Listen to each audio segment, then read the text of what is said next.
नमस्कार, आप देख रहे हैं जनसत्ता.com। मानवाधिकार कार्यकर्ता इरोम शर्मिला ने 16 साल लंबी भूख हड़ताल खत्म कर अब चुनाव लड़ने का फैसला किया है।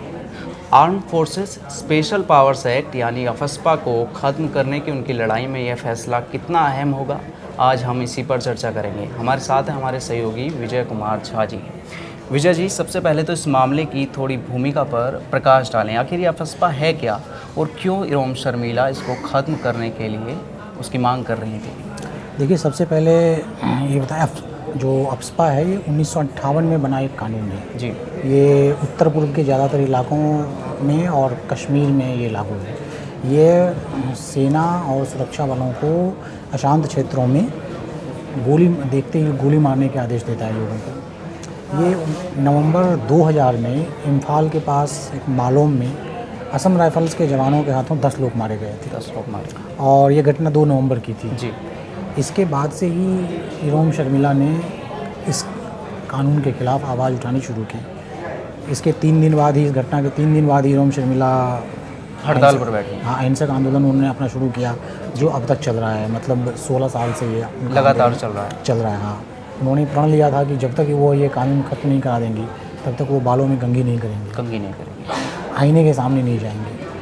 उन्होंने अहिंसक आंदोलन शुरू किया, लेकिन इस बीच क्या हुआ कि उनको आत्महत्या करने की कोशिश के आरोप में गिरफ़्तार कर लिया गया और एक कैदी के तौर पे अस्पताल में ही रखकर उनको जबरन पाइप के जरिए खाना खिलाया जा रहा है। जी। इरोम का कहना है कि मणिपुर में ऐसी युद्ध जैसी कोई स्थिति नहीं है कि इस कानून को बना के वहाँ पे रखा जाए। जी। 2004 में मणिपुर के 7 विधानसभा क्षेत्रों में से इस कानून को हटा भी लिया गया, लेकिन फिर पूरी तरह से नहीं हटा। हाँ, और 2005 में एक कमेटी बनाई मनमोहन सिंह सरकार ने।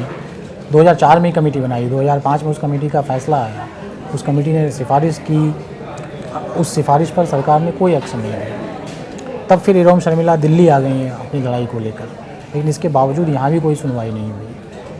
तब अब इरोम शर्मिला ने अपना ट्रैक चेंज किया आंदोलन का। उन्होंने एक दूसरा रास्ता अख्तियार करने की बात कही है। जी, तो उनके चुनाव लड़ने के फैसले को आप किस नज़र से देखते हैं?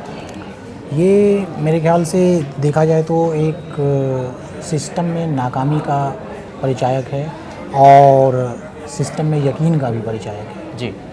नाकामी इस लिहाज से कि 16 साल तक एक आम आदमी भूख हड़ताल करता है और सिस्टम उसकी बात सुनता नहीं सुनता।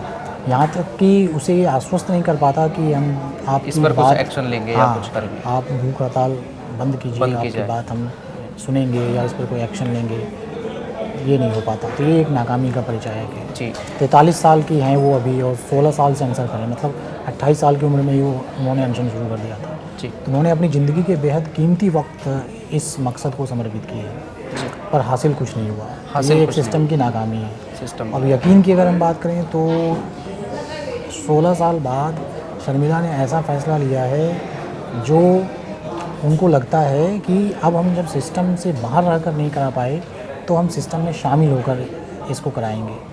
तो ये सिस्टम में यकीन की बात है उनकी, और उनका जो जुझारूपन है, उन्होंने जो हिम्मत हारने की नहीं एक जज्बा दिखाया है, तो यह एक सिस्टम में यकीन का बात है। तो दोनों पक्ष इस फैसले का ही है। जी, तो क्या आप मानते हैं कि अब इस नए फैसले से उन्हें अपनी मंजिल पाने में आसानी हो जाएगी? देखिए, ये कहना तो अभी जल्दबाजी होगी, लेकिन इतना तय है, ये जो फैसला है अभी जो जिस राह पर इस समय इरोम शर्मिला चल रही हैं, उस राह से ज़्यादा सकारात्मक है और उनकी लड़ाई शायद अभी की तुलना में आसान भी हो जाए, पहले से बेहतर होने की उम्मीद है। तो विजय जी, इस पूरे मामले पर अपने विचार हमारे साथ रखने के लिए और इस भूमिका को हमें समझाने के लिए आपका बहुत बहुत धन्यवाद। तो इरोम शर्मिला, जिन्होंने अपनी ज़िंदगी के बेहद अनमोल 16 साल अपनी मंजिल को पाने के लिए लगा दिए, मगर हासिल कुछ भी नहीं हुआ, तो अब उन्होंने चुनाव लड़ने का फ़ैसला किया है। मगर इस नए फ़ैसले से उन्हें अपने मंजिल पाने में आसानी होगी या नहीं, यह देखने वाली बात होगी। देश और दुनिया से जुड़ी हर खबर के लिए आप देखते रहिए जनसत्ता.com।